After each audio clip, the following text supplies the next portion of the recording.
The carry trade, JP Morgan publishes this morning, you know what, it's mostly done. I've got my own theory. What's the Patterson theory on when this agony's over?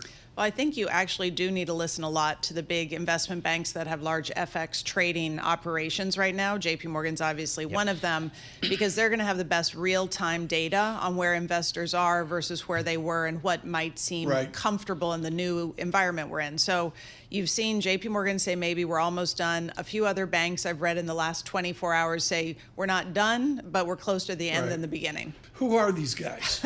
Who are the people in the carry trade? Is it dreaded hedge funds at Hudson Yards? We don't know yet who exactly has been in the carry trade, but I would certainly assume that hedge funds have played a role. But one piece of the market that I think we need to pay more attention to is the retail investor. If you look at data from the Federal Reserve, the total market, the percent that's retail today, is the highest it's been since, get ready for my dates, 07 and 99.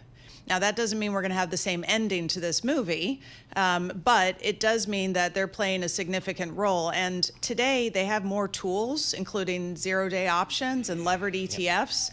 They have easier access with all these free to cheap platforms. So I wouldn't be shocked if there is a surprisingly large retail element to all of this.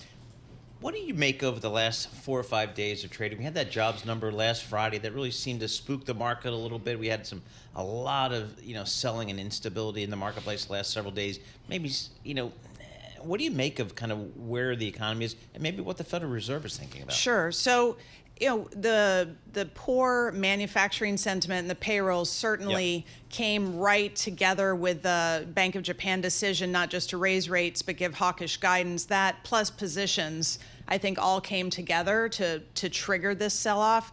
But when I take a step back and look at the economy, I think we're still kind of 50-50 if we get a soft landing or something bumpier. The service sector sentiment, and the service sector is a much bigger part of the economy. It's still holding up well, better than expected, still expanding. Yes, we're getting a lot of earnings suggesting consumer caution, but so far, most of those seem more focused on the lower end consumer, which we know has been stretched for some time. But I do think it makes the recovery more vulnerable.